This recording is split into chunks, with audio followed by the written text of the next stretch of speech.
Success shouldn't feel this exhausting. If you're winning on paper, but burning out behind the scenes, you aren't failing. You're stuck in a psychological bottleneck called a hurdle of stop. I've been there. On the outside, things look great, but I was secretly burning out, convinced I was just lucky, and waiting to be exposed as a fraud. I realized I didn't have a business problem. I had a mindset block. Whether it's imposter syndrome, perfectionism, or fear or failure, these aren't just feelings. They are growth bottlenecks. Identify your specific hurdle and get one immediate action step to regain your momentum today. Go to tuepodcast.net/quiz. That's tuepodcast.net/quiz to take the 3-minute assessment and get your report now. Salutations, School Believer. Do you have a dream of becoming an entrepreneur, but don't know where to start or even what to do? Where can I gather information quickly about what's in my zone of genius? Don't worry, School Believers.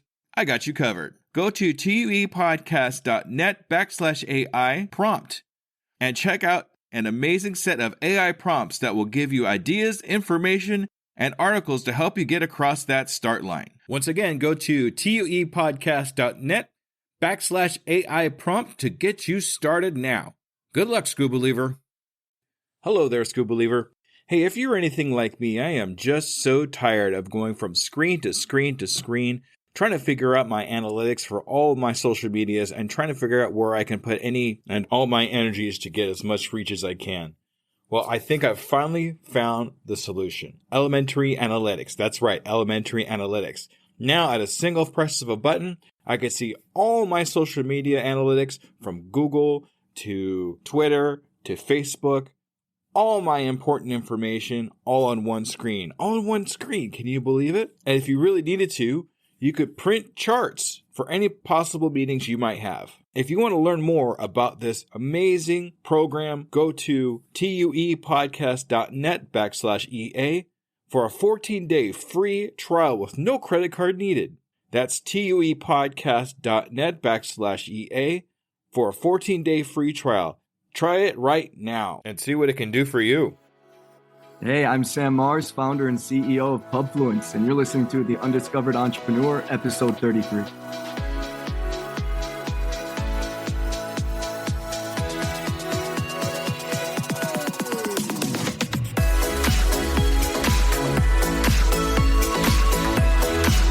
Welcome to The Undiscovered Entrepreneur, the podcast where brand new entrepreneurs come to life and could quite possibly be discovered. Join me, DJ Scoob, and the rest of the Scoob Believers as we help these new businesses become a reality. And now, away we go!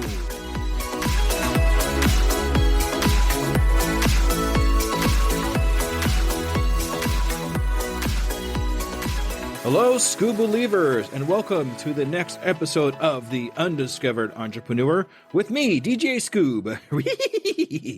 Coming at you on whatever device you happen to be listening on. Today is a very awesome episode. I'm really looking forward to releasing this to you all. So much amazing information from this gentleman named Sam Mars. Sam Mars came up with a brand new type of program that is geared basically towards servers and bartenders, which I have kind of a personal stake in. So as everybody knows that's listened to me up to this point, I am actually a server on my night job. So it's kind of long. I'm going to be honest with you. It's going to be a little bit longer than usual, but every single sec of it has amazing stories, personal stories from Sam Mars, and just some great information, things that I just had to share with you. So here we go, ladies and gentlemen. May I introduce to you Sam Mars.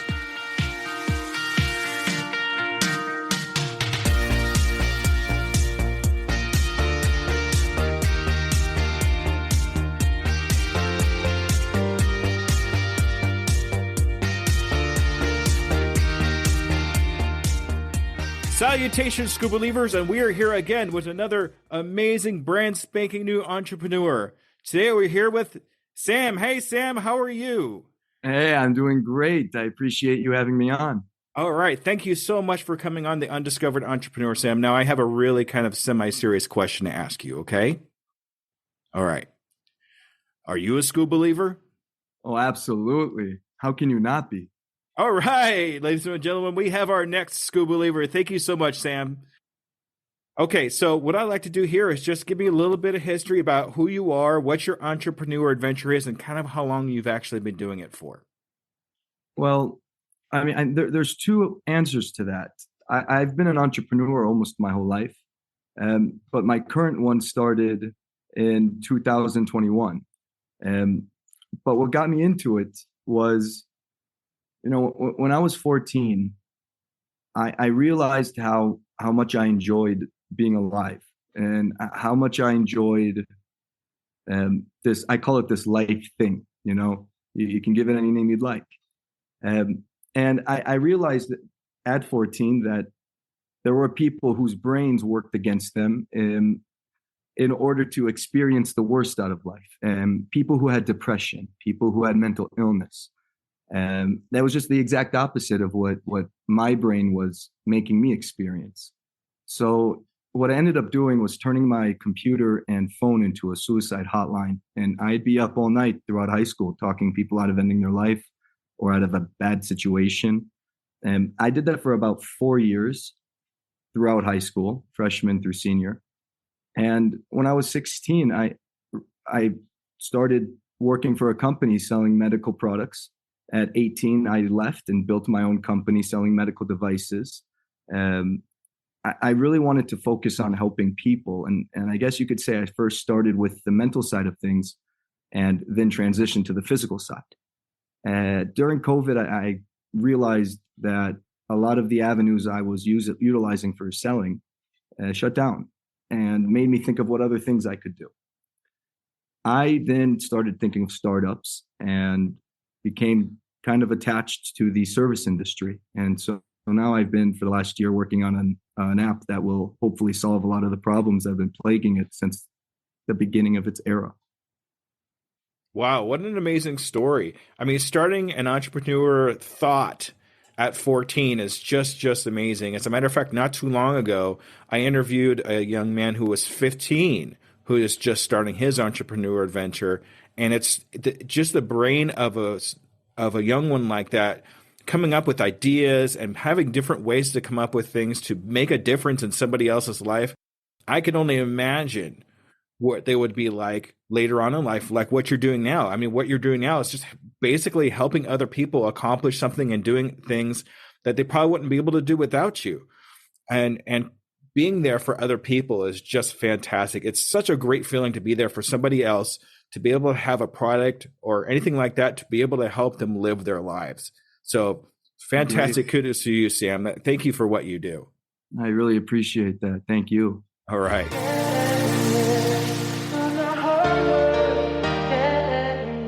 So you gave me a little bit of history about where you've come from and how you got to here, but what was the one thing that really made you want to start this particular business about like the app? So to say that, for example, what was the one thing that really kind of was the catalyst for you? Well, it's kind of a funny story. I had been contracted out to work for a startup called Sideline Swap, which is an amazing company. Basically, the Amazon for athletes. You can buy and sell used gear on there. Now, what they contracted me out for was a 90-day contract for their ambassador program, their events program, and some of the other smaller things that they just wanted to see if they had legs to stand on their own. With my entrepreneur background and with my athletic background, I was emotionally tied into it immediately. And I thought it was the perfect thing for me after starting my company. Now, after 90 days pouring everything into it, they decided to go a different way as a company. And it's not like now my position was refilled. It's not like they decided everything I built was horrible. They literally had luck with one of the laws regarding um, allowing college athletes to be paid on their own likeness. It's called the NIL rule. Now college athletes can make money on their likeness, and because of that, the ambassador program became a D1 program not like a user ambassador program. Uh, they started capitalizing on their trade-in events with Dick's Sporting Goods. And because of that, my tournament events became obsolete. So they completely went a different way, but it was good to show them that even if they decided to go the way that they're currently going, they'll never be thinking what if, because they had someone build out the entire thing and they were still able to think, okay, this is the right way. So in my opinion, I think I saved them time, but it hurt. It hurt, and because it was the first thing I'd ever done for somebody else. I'd always been my own boss. I've always ran companies, built them. So I was at a bar about a week after, just sulking in myself. And I walk in at 2 p.m. and it's dead. There's not a single guest in the entire place. So I say, whatever, I'm going to have time to myself. I go sit up at the bar.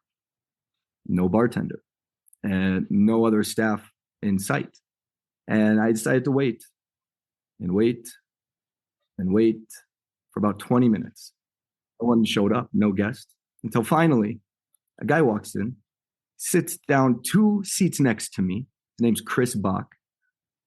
He had the whole place to sit down. He sat right next to me. I was kind of looking at him like, what are you doing, man? You know, you could sit over there, behind. He goes, where's the bartender? I got no idea, man. I've been waiting 20 minutes. He goes, I work here. If the bartender, it's my day off today. If the bartender's not here in 5 minutes, I'll jump behind and make you our drinks. I was blown away. I've never heard anyone say that to me in their life. Like, we would just jump behind, make the drinks, and then jump behind again and drink with me. Like, what? So we started talking about him as a bartender, and he eventually said, yeah, I work here and I fill shifts at a couple other places around town whenever they need me. He said that a lot of it's under the table at the time, but I was curious. I knew nothing about restaurants. So I said, could you be a bartender anywhere? He goes, as long as they have the alcohol, yeah, you can make the drink anywhere. I left. I didn't even order a drink. I got his number and left. Started thinking of what's going on here. Now that was Tuesday. He then told me that night that he was going to work Sunday at a bar for one shift called Barzia in Minneapolis. And so I, decided to take a couple friends with me and went to go see him at a bar I've never been at, but he told me he was going to work. I knew I liked him. So I show up, me and my friends, we all order food and drinks, and he was awesome, great humor, great guy to be around.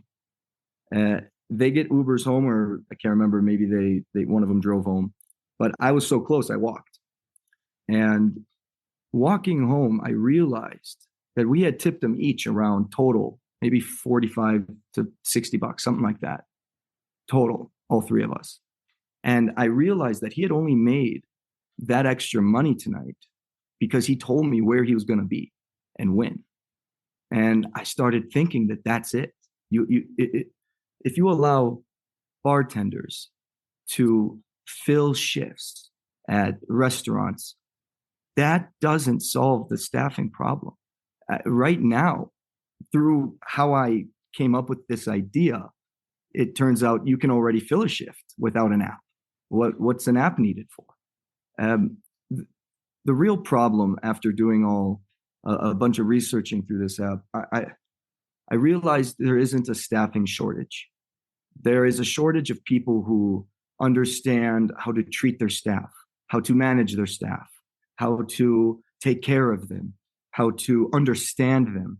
And because of that, Forbes said it best in 2018. Restaurants have the worst tenure out of any American. They leave their restaurant employer 27 times more frequent than the average working American, working only 56 days on average, or a month and 26 days. That's horrible. People are getting as many staff as they need, but they're not keeping them. And the reason they're not keeping them is because with all of the worth that they're giving to the industry, no one is acknowledging it or treating them as such. And I feel if you build an app that allows staff to build more worth for themselves, they will then want to work and they won't care who they're working for. As long as when they're working, they know that they're building the most amount of worth that they can for themselves. And they don't care if it's acknowledged or not because they're making it for themselves. Mm-hmm. If you filling a shift is one thing, but you need guests to be able to have a component in order to switch the power dynamic from the establishments to the staff. Golly. Yeah. So that's long. That no, I gotta tell you, I resonate with every word that you just said because I'm not sure if you're aware of this or not, but one of my two jobs is I am a server in a restaurant. You told me for like Yeah, 10 years. so I couldn't remember if I did or not. But the thing is, the current restaurant I'm at, I've actually been with for 5 years. They're a really good restaurant, good people. But in total, I've actually served probably for about 12 years altogether. And everything that you've said, not just bartenders, but servers or anything else, I have experienced personally. I worked from restaurant to restaurant to restaurant until I found this one that actually treats me well. But being able to have the ability to fill a shift somewhere else when I have the capability and then have people follow me to these other restaurants is not just a positive thing for me as a server, but a positive thing for the establishment that has the app to be able to fill that space. So I could totally see where you're coming from in that app. And that's just a fantastic idea. And thank you so much for the amazing story. No, I appreciate you, allowing me to finally get it out. I've never ever talked to somebody about it before. Really, I feel very honored then. Thank you very much for sharing with us, Sam. Everybody make sure they listen to that a couple of times so Sam knows he got his story out. Okay. So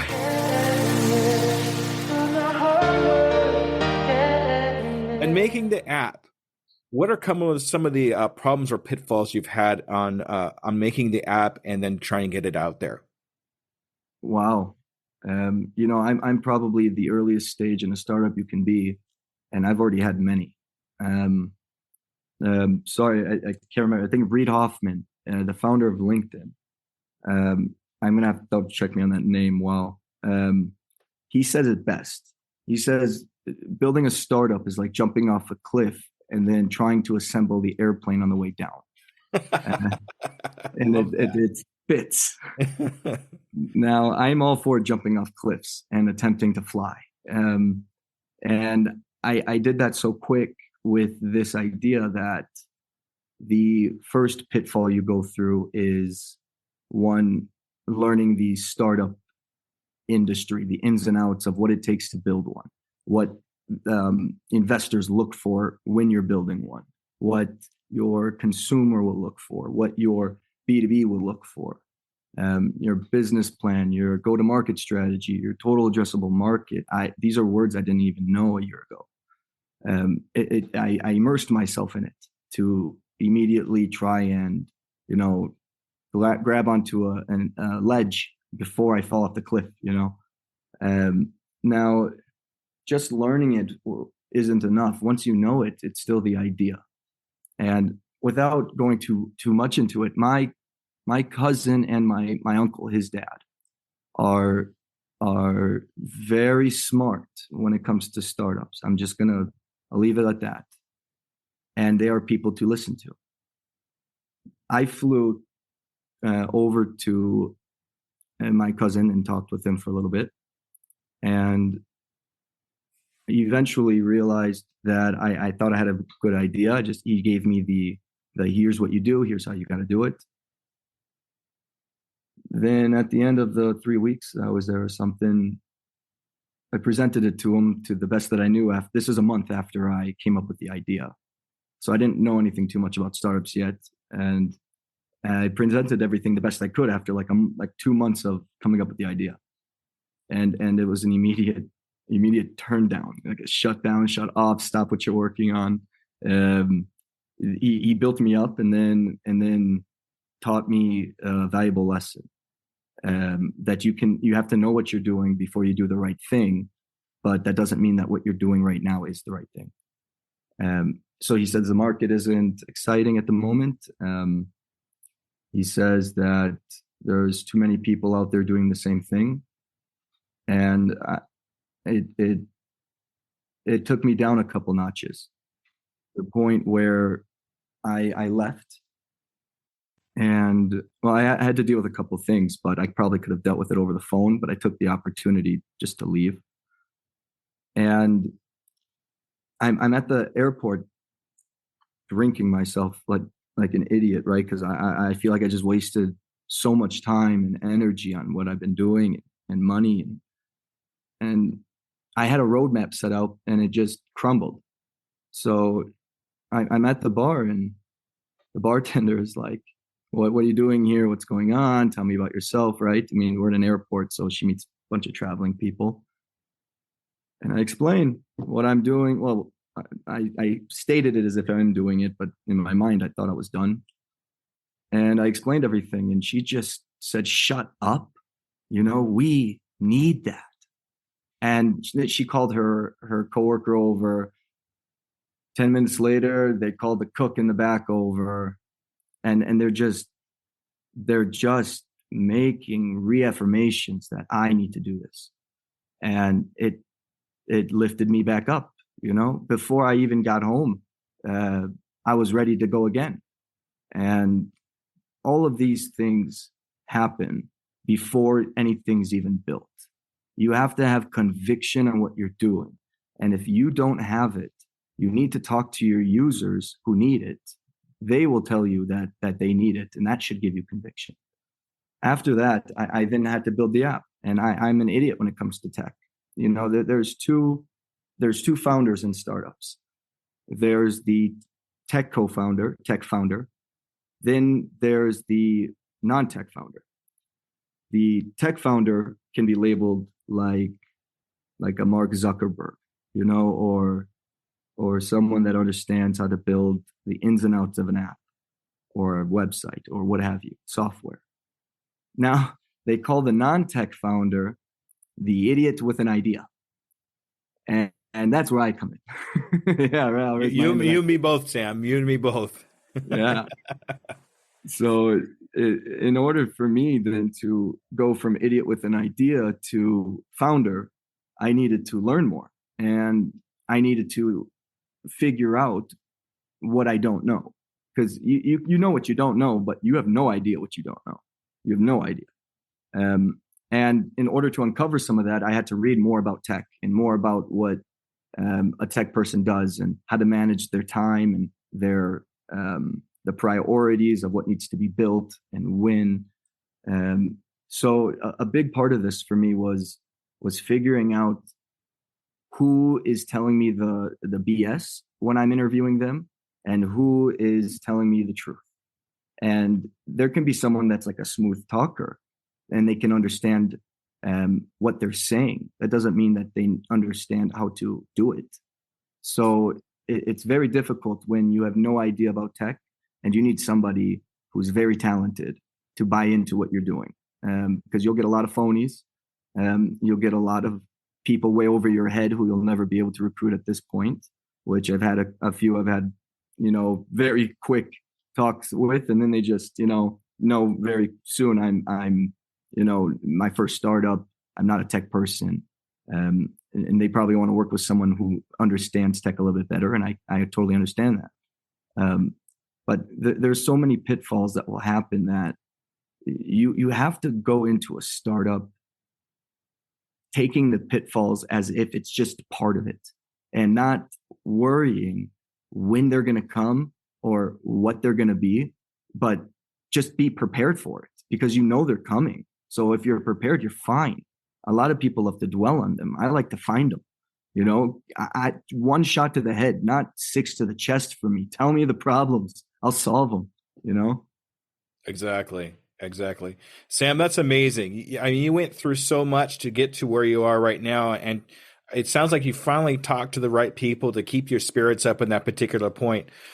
And it's not so much as the negative things that happen to us, but what we do with those negative things, what we do with that particular situation is what pushes us forward? I mean, do we throw our hands up in the air and say, okay, that's it, I'm done? Or do I say, why did this not work? Why did this fail? And let me use that knowledge into my next project or the next thing that I'm going to do to make it better or make it different or whatever I got to do to make this particular thing succeed. So, and I got to tell you, I've talked to a lot of people in your situation where they have this idea, they have this thing they want to do, and they just don't know what to do with it. But all they know is they have the idea. And sometimes that's the one thing that drives you the entire time is that one idea you have, that's going to help somebody. Like you're going to be helping servers and that kind of thing too, which I thank you for. That's for sure. We're going to have a conversation after we're done here. That's for sure. So, another thing too is, you can't let one person bring you down, even though it was somebody that you respected and somebody that you trusted and to go and went a long way to go see, and they shot you down. Don't let that one person completely shut down and call it a failure, because you know what? It's never a failure until you finally if you let it go. If you let it completely go and you're done with it, that's a failure. That's when you throw your hands up. Exactly. That's when you throw your hands up in the air and say, I'm done. But guys like you and me, we don't have failures. We have learning experiences. Exactly. Right? And we take that learning experience, we put it into the next thing that we're going to work into. Yes. I feel that if you, quote unquote, failed in something that you did, then you better be able to then utilize that failure for your next venture. And if you then do not utilize for your next venture, then I do believe the one previous was a failure because you didn't learn anything from it. But that was on you. That's not because the venture failed. That's because you didn't take away anything. Exactly. And one thing I want to say too is when you hear somebody say there's a lot of people already doing it, that's actually a good thing, because that's saying that the market is attainable because other people have attained the same thing as what you're looking for. So that means that the market's actually working, not working. I would rather talk about something that's actually out there working right now as for something that's going to be brand new that nobody's ever done before. That makes a lot of sense, which I didn't know about in the beginning when thinking of the idea. My idea that I had came up naturally through an experience with another individual. It wasn't that I had known that some of the apps were already out there doing something similar. It wasn't that I knew in the beginning that there was a huge staffing problem. It only happened from over time of talking with, going state to state to state, talking with different bartenders, owners, GM, servers, cooks, guests. But what I realized when I came home after talking with them, my cousins, was that twofold. One, I was so early that I realized that there wasn't anything like this because I didn't really know what I had. And two, I put together my presentation for them so quick that the numbers I used for not just my total addressable market, which is a big number that you need to have correct, but the amount of revenue we could make. I miscalculated many things. And that was one of the reasons why they said it's just not big enough, it's not exciting, yada, yada, there's more people like you. And now that I know what I have and what it's going to become, there's not a single person who would want to take this on. It's stupid. I mean, the service industry has been around forever, and it's never changed. It's always ran the same way. And, I mean, even in the U.S., we have tipping, and Europe they don't. And there's a problem in the service industries in both countries. Now, I realized very, very late in the idea, in my opinion, that the restaurant industry is really just, horse and buggy before the Model T was built. And when I started talking to a bunch of staff about, hey, how would you solve this? Or how would you solve that? Or what would it look like if you had an app that did this and that? I saw a quote that, because none of that worked, by the way. I hated all their ideas, most of them. Some of them were actually really good, but most of them trash. I got a great quote I saw that said, Henry Ford would be an idiot to have asked people what they wanted back in the day. in terms of his next product, because the answer they would have given is faster horses, when in retrospect they didn't even know they wanted a Model T, combustible engine. And I truly feel that the restaurant or service industry is horse and buggy. I don't think anybody's iterated enough to create something that can be taken on by the entire industry. There are apps that you can fill a shift. There are apps where you can have a reservation. There's apps where you can rate your beer, but there is not anything that is fundamentally changing what the service industry is doing. And I feel that no one wants to take that on, because people are making individual apps that are becoming billions, just taking on reserving, just taking on rating beer, just taking on ordering food at the table instead of talking to your server. I mean, it's just such a big, you can call it ecosystem. You have establishments, staffing, guests, and you have to be facing every single one of them in order to change the industry. So you have to do it in waves. You have to do it in features and functions. You have to be slow, and no one wants to do that. The only reason I am is because now emotionally I'm tied into the problem after all this time, and I feel that, I'm not going to be using it. They need it, and no one's stepping up here to give a voice to staff to change the things that the staff go through, and there's no one even making headway in changing the payments that the staff get. In Atlanta, you get $2.13 an hour. What are you doing? I just saw something today that there's bars in Florida. You get paid $0 an hour and you get only tips. And then there's a tipping out system in that. It used to be bent. Now it's broken. And to take on all of that, it takes a lot. And I guess I ranted a little bit there, but it's to the point where if I don't take it on, somebody else will. It will just be too late. I feel you, Sam. And just to kind of reiterate what you're saying, a lot of people are uneducated about the payment system that servers actually go through. For example, I'm paid $5.25 an hour. And then a lot of that gets sucked up because I have to pay taxes on my tips. So I'll get paychecks. Sorry, what it was like. I talked to a server yesterday who told me this. Tell me if you went through this experience. If you have a table and let's say it was $100 and they got drinks and food. Now the bartender made them, cook made the food, bartender made the drinks, cook made the food. You brought it there, you gave them the experience. Now they do not tip you, let's say $0. Do you still have to tip out? Do you lose money for that table? Even if that's BS. Yeah. Why is that a thing?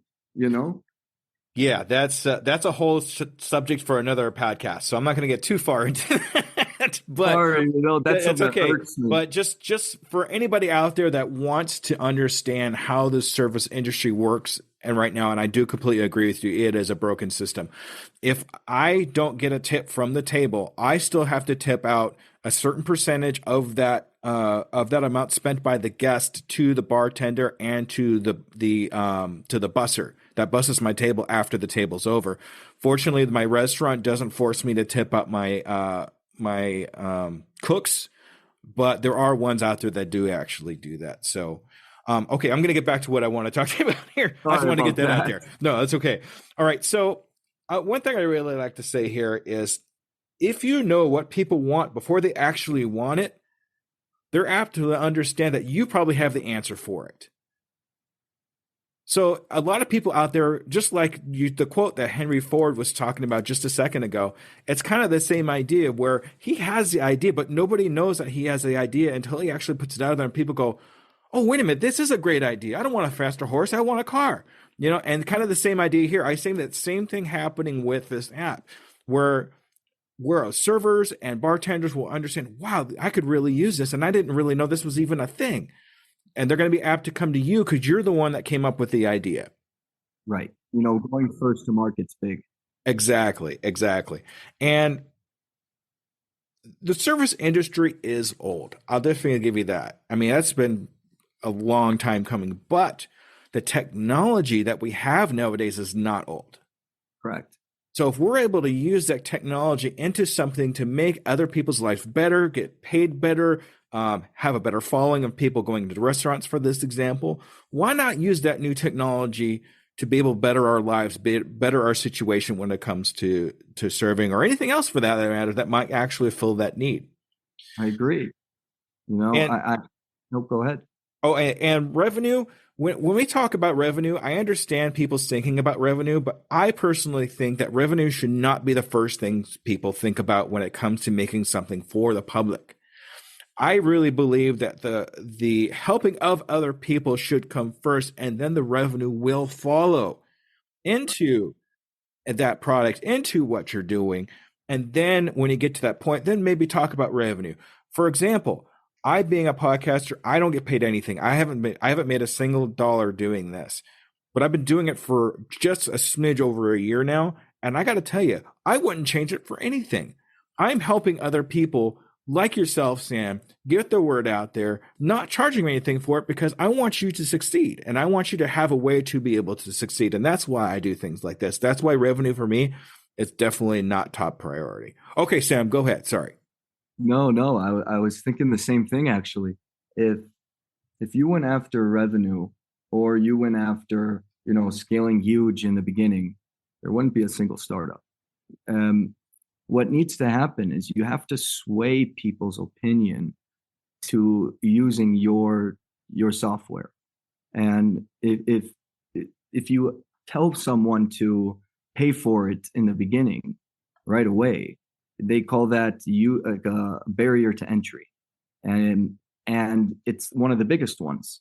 So I feel that in order to have a community who is comfortable paying for your system, your software, you need to be able to first show them that you have a software worth paying for.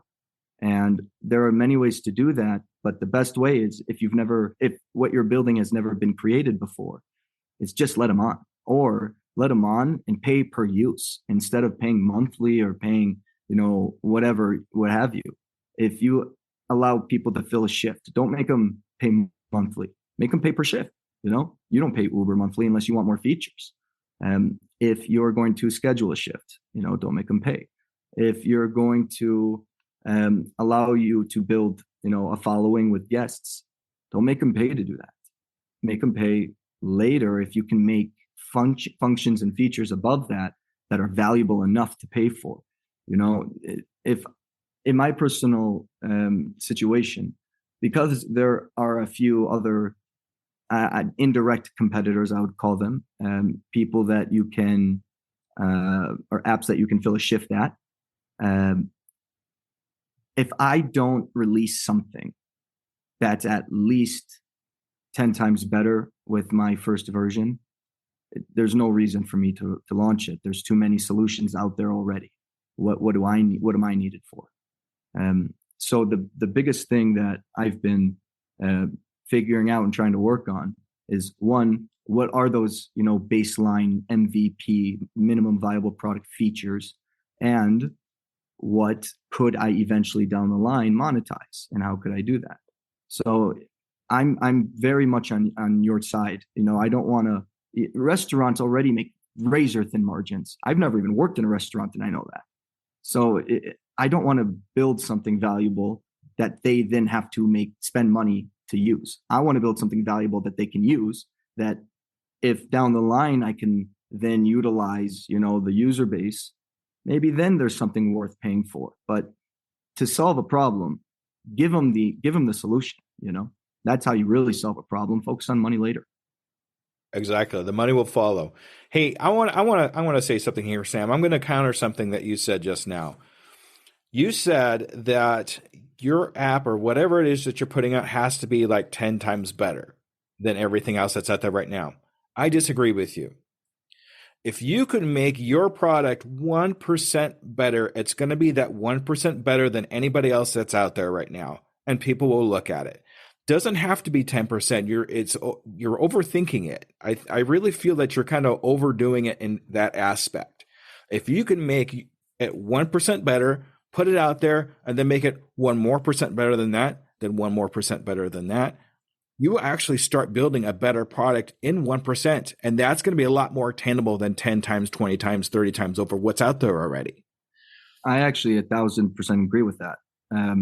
What I'm, I guess, not saying here is everything my app will become. In the beginning, first version, I'm targeting staff.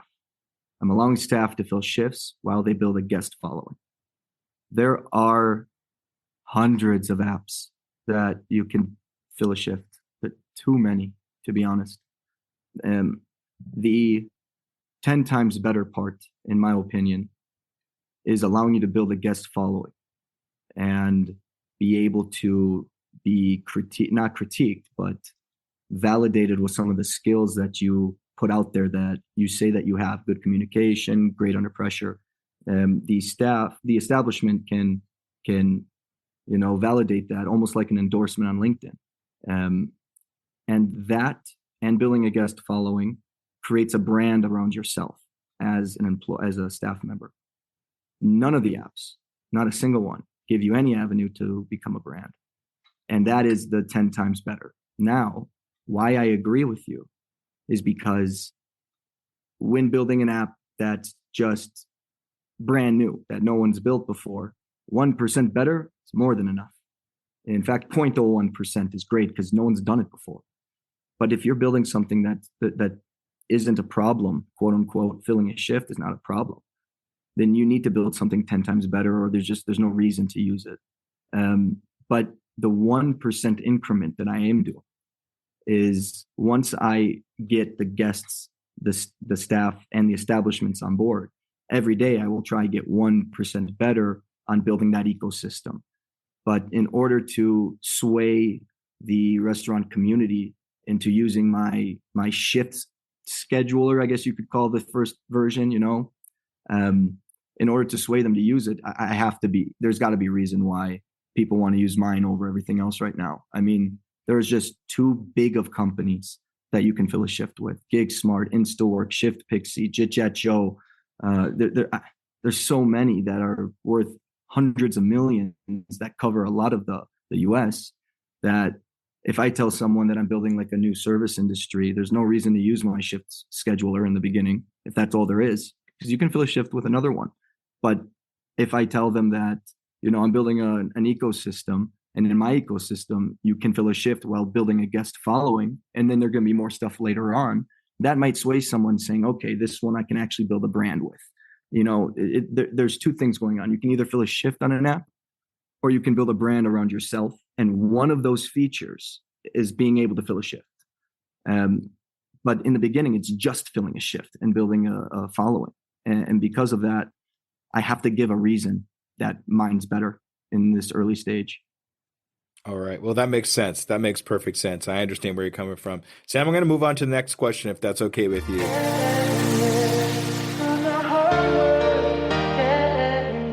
As you're going along your entrepreneur adventure, do you have anybody that you look up to, any influences that you've had to kind of look forward, besides your cousin that we talked about a little bit earlier and that kind of thing? Anybody you really look up to that keeps you moving forward? I saw this question when you sent it to me, and I almost, my heart sank, because I have many and none. I'll explain. All of my idols, all of the people that I looked up to growing up to help shape how I think about things, were fictional characters from anime. I was a huge anime kid in growing up. I even started the anime club at my high school while playing on varsity football and varsity soccer. So I was written up in the school paper as being a multi-athlete kid, multi-varsity athlete kid, building the anime club at Eden Prairie. And when you get emotionally attached to these characters, you start to think to yourself and speak to yourself as if these characters are real. They're not, but when you speak about them, just like you were to speak about a character in a movie, you communicate if it's real. You don't say, well, 2001 Space Odyssey could never happen because, back in the day, they couldn't get all that stuff together. No, you speak as if it happened. Oh, there was a problem on the ship. You don't say, well, the ship's fake. You talk about it if it's real. So I grew up, seeing these characters go through hell, put themselves through hell to protect who they want, to save who they want, to take a stand and do what they think is right. From 5, 6, 7 years old up until 100 years old, I've been watching anime, and I may for the last 10 years, 12 years been watching a lot less because of business. Mm-hmm. But it's really what shaped how I think about, okay, if he can do this, I can do this. If this anime character can do that, I can do this. It motivated me to see if they're putting themselves through that, I can put myself through a little. And even though it's a fictional thing, it really what did it for me. One quote I kind of keep with, there's two quotes I keep with me. One is from an anime, one is in real life. And the real life one I actually tattooed on my back. It's from Rocky. It says, it's not about how hard you hit, it's about how hard you get hit and keep moving forward. Yes. I love that one so much. Yes, that is amazing. It keeps me going, the other one, it's something that when I'm feeling, burnt out, or if I'm feeling horrible, or like I just failed. There's a quote from an anime called Full Metal Alchemist, and the character Edward Elric, he and his brother Alphonse Elric both say it throughout the series. It says, humankind cannot gain anything without first giving something in return. To obtain something of equal value must be lost. That is the law of equivalent exchange. Before you get anything you want, you will be taken down a couple notches. You will lose some things. And I've taken that throughout all of my entrepreneurial journeys, and it's made all the difference. It gives me gives my brain the okay to feel bad for a minute, just so it can think about what it obtained. It's okay with loss as long as I get. It's okay with giving up as long as I make up for it. It just sucks in the moment when you're losing something for something else. You can understand what you're losing to gain, so you have to not look in the rearview mirror, look in the front. Look what you're going to get, not what you're giving up. And those two things I come back to a lot. And it really does boil down to getting through that failure, or getting through that negative part in your life to move on to something more positive because of that equal. I'm tearing up right now. I kid you not, Sam, because that actually also means a lot to me. I'm a huge anime fan. If anybody listens to any of the other podcasts, I don't talk about anime too much on my podcast, but if anybody listens and knows about my life, I've been watching anime since Akira. So nicely done. Thank you. Yes. So, but that really does get into a lot of great philosophies of, even though we experience negative things, as long as we can persevere through those negative things, positive things are on the horizon. Positive things are on the other side because of the rule of reciprocity. So I appreciate that, Sam. Thank you so much for that. And I'm definitely gonna be clipping that up for my thing. Okay, so you got it. All right.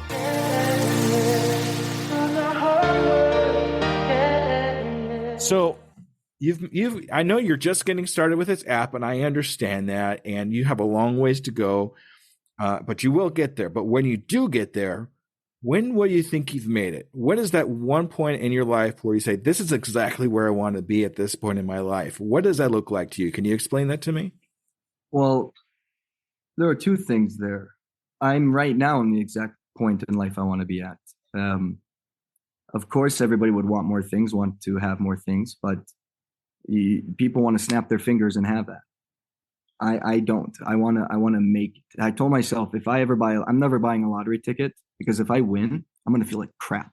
I mean, it was just given to me. This is all I'm working for, and it was just given to me. That's what else am I going to feel that I accomplished? Nothing. I'm going to do nothing with the winnings of the lottery. I'm going to enjoy my life, but while enjoying my life, I'm going to think it was just given to me, and it would feel horrible. Um, so I would say the other part of that question is, where would I want the business to be? And, you know, I told myself I wouldn't want to sell the company until I feel that I've made a dent in the problem. And at this moment, I have no idea what that looks like. So one way of maybe going about it is, I would love to one day walk into a bar that I've never been in, or maybe even a bar I've been in before.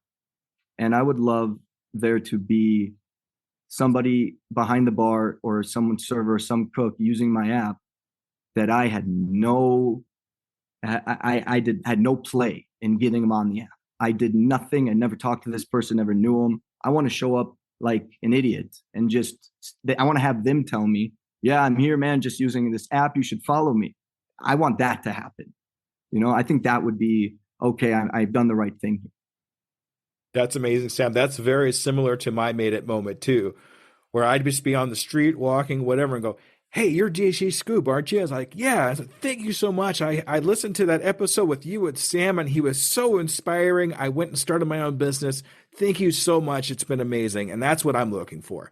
No amount of money is going to be able to make that any kind of difference in my head. Correct. So That's an amazing one to have. it really is. It really is. So thank you so much, Sam.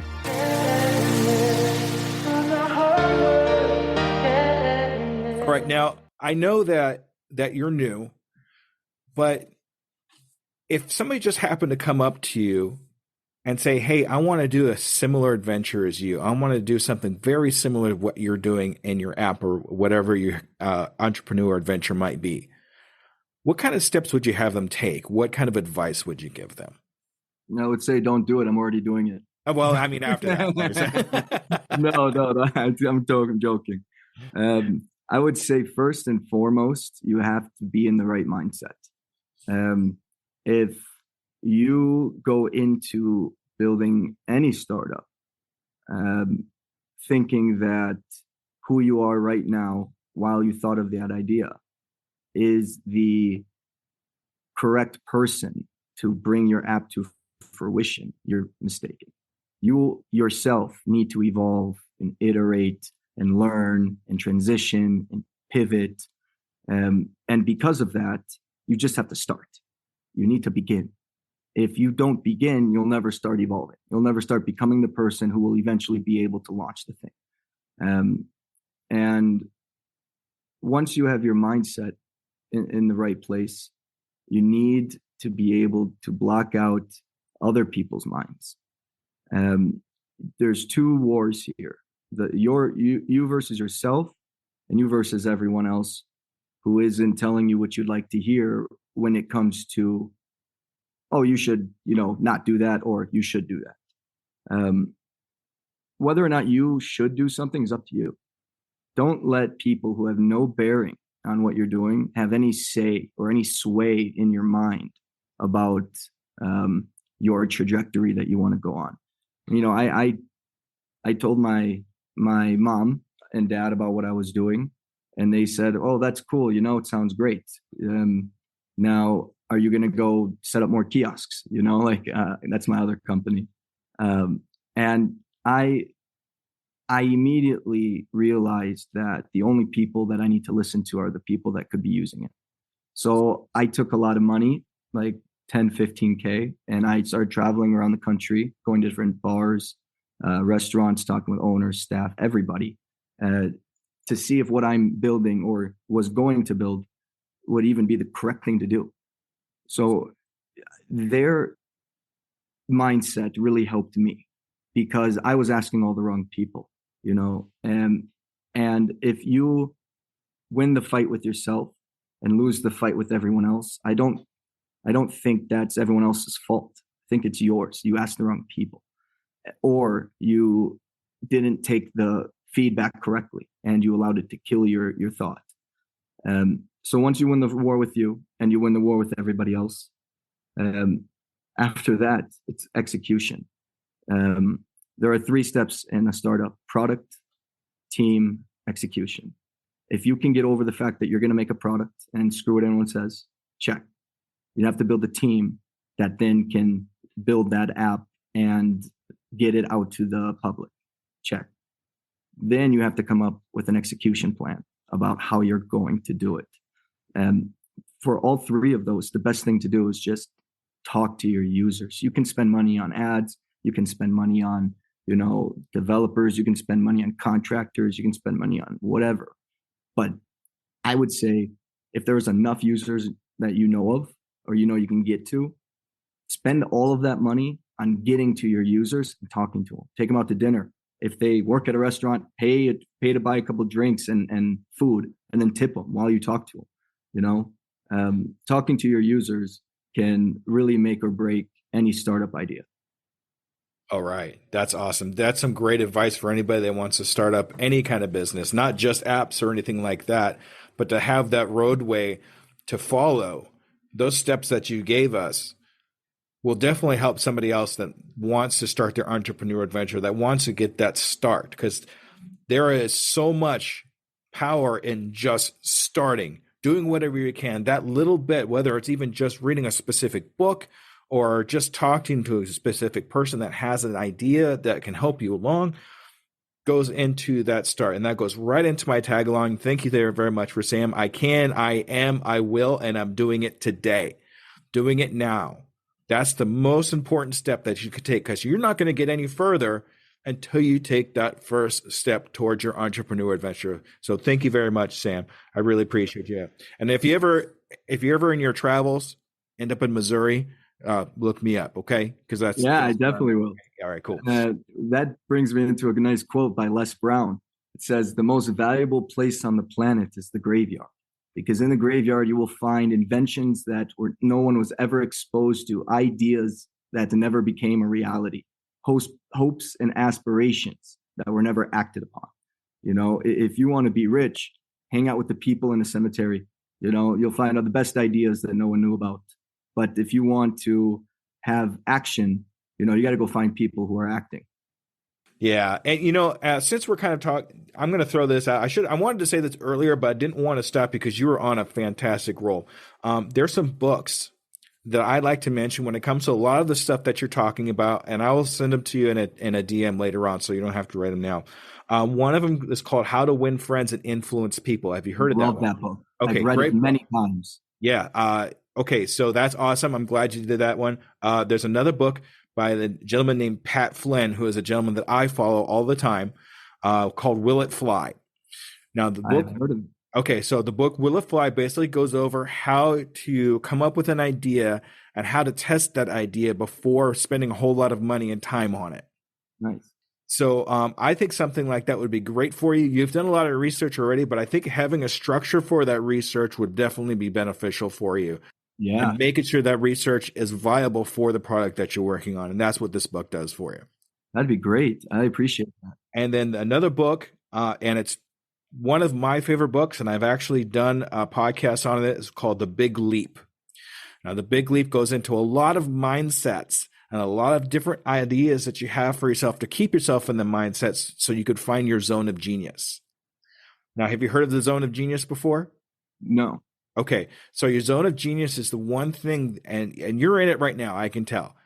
Doing what you're doing right now is your zone of genius. And it's basically the thing that really drives you. The thing that most motivates you in your life is your zone of genius. So if you really want to pinpoint that down to find out what exactly your zone of genius is, that's the book you want to look at. Or, here's a self-plug, sorry. Listen to episode 25 of my podcast, which gives you the 4 questions to find your zone of genius. And I'll link that in the show notes. That's awesome. I'm actually going to listen to that again after this. There you go. All right.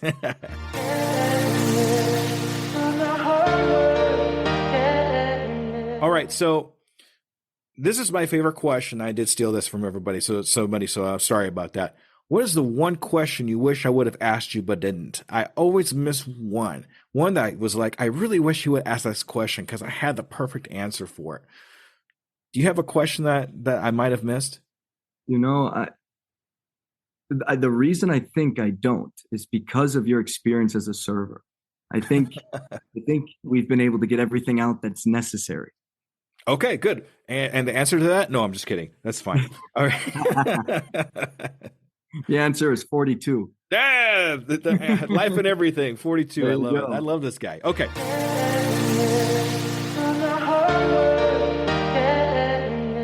Being the how it is, and I know you're just getting started here, but in the next 6 months, where do you see you and your company, your brand new app, in the next 6 months? I think I'm going to push another month on that. Let's say 7. Okay, 7, sure. Uh, Only because in 1 month I'm going to be done with what I'm doing over here in Utah, and in fact, I'm actually here helping a friend of mine. He owns now a company, the same company that I dismantled before during when I started working on the startup. And while my app is being built for the next month till the end of December, I'm helping him run part of what he's doing over here for the Christmas season. Now, in 6 months after that, I want to be in a place where I can fundraise a proper seed round. I would love to have Minneapolis on board with what I've been working on, where I'm launching it, or at least I call it version -1 is what I'll be launching in Minneapolis. Um, I really want to be in a point to where now I can build the right team. I, as a first-time founder in a startup, having built other companies before, sure, but it's different as a startup. As a first-time founder, I'm looked at different than somebody who has been in it and tried and failed. You looked at better if you failed 2 startups, because generally your third, you've learned enough to where you're going to take off. If you haven't even tried, they look at you different. So I want to be in a point, I want to be in a place in 6 months where I'm now looked at by others favorably because of what I've been able to accomplish on my own. I can get the app built on my own. I can probably fundraise on my own. I can get the users on my own. I can deal with customers. I can deal with everything people to people. Leave it to me. But I'll eventually need to be able to um, build a team of people that are much smarter than I am. And I feel like I'm an A player, A- player, maybe B++ at worst, in my opinion. I have to be able to recruit a co-founder or my first founding team member that's an A+ player. If I'm unable to do that, the app will never get where it needs, because that player is going to be able to recruit more A players, more A players, more A players. I the problem lies with me being able to recruit people smarter than me, and I hope in 6 months to be in a point to where I can do that. All right. That's some great goals to have a team put together and to have things flowing for you like that. That's amazing. So what I'm going to do with you is in the next 6 months, 7 months, I'll give you 7 months. that month. Yeah, Thank seven you. months. I want to follow up with you, have another interview like you're having with me right now, and we're going to see if you've actually accomplished those goals All in right. the next 7 months. Is that okay with you, Sam? That's great. Now we're cooking with oil. That's right. And other things too, right? We're going to cook. Yeah. We're cooking with all kinds of things. Okay, so Sam, this is your time to shine. I want you to find, if we want to get a hold of you, ask any questions about your app or anything like that. This is your time to shine. I want you to explain it to me and go ahead and give me your best pitch. Okay, ready, set, go. You can right now, call me at 612-963-7945. Email me at mars@ifreepoor.com. With everything else, I'm not releasing because I'm launching in a secluded area in Minneapolis. So even if others wanted to get on right away, they wouldn't be able to. I wouldn't let them. I need to get out the bugs. I need to get out the problems. And then once I get the problems out after that 6 months, I plan to like invest again, get invested again, fundraise again, and then launch on the App Store for everybody. But until then, even if people got it ahead of me, there'd be a wait list. All right, that's okay. If anybody wants to get a hold of him, give him a call or an email if you have any questions about what he's doing. And Sam, thank you so much for being on my show. It's been fantastic. No, thank you for having me. I mean, I was so excited to come on, and now I'm a little nervous because I have 6 months to get my ass together.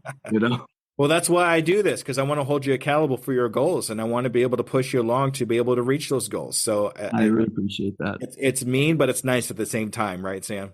Call it golden bullet. Yeah, there you go. All right, Scuba Believers, thank you so much for being here, and stay tuned for the wrap up, okay? Thank you, Sam. Thank you.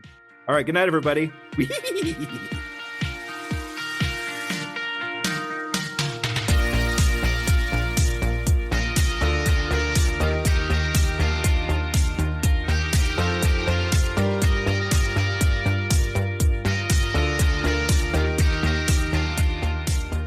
All right, ladies and gentlemen, that was Sam Mars.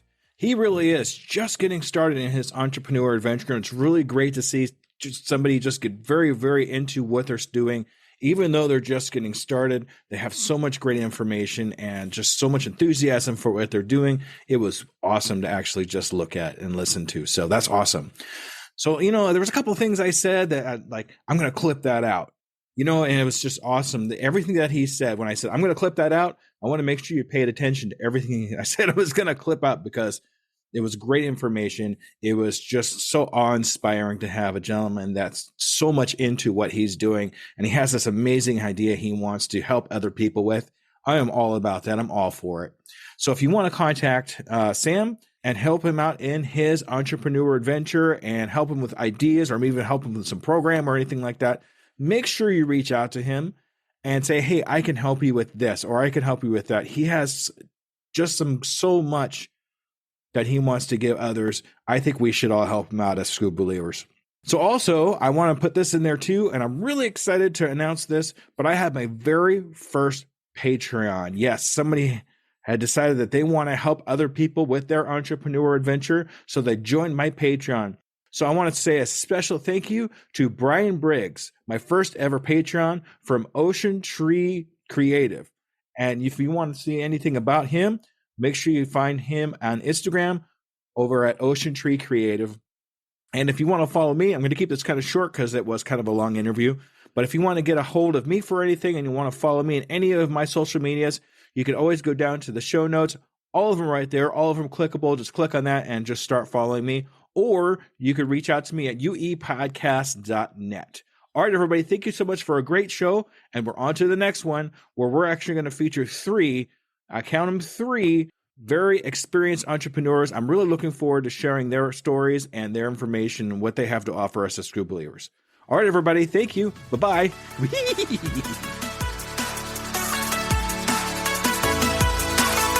Hello there, DJ Scoob here.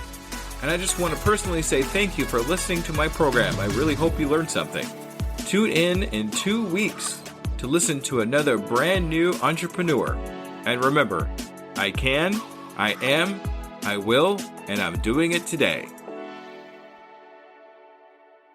English. English. There we go. Español would be Spanish. Disculpe. Excuse me. How do you say excuse me? Disculpe. They really want me to know this word. Disculpe, por favor. Disculpe, por favor. Yo hablo inglés. I speak English. Woo. Disculpe. They're really pushing that word. Yo hablo español.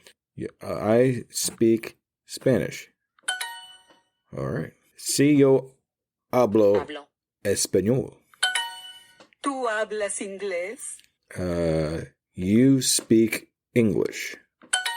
¿Tú hablas español? ¿Tú habla español? Juan, ¿tú habla inglés? No lo siento, yo hablo español. Woo! Bread is pan. Pan. Spanish is español. She is Ella. Yes is sí, and I am a soy. Woo! Almost got that one. Hola, habla inglés? No lo siento. There we go. All right, and we did it. As a worker of 2 full-time jobs, running a podcast and coaching, every minute counts in my day-to-day. It's hard to be consistent in any of my social medias. And at this point, I cannot hire a social media manager. Pinnacle AI to the rescue!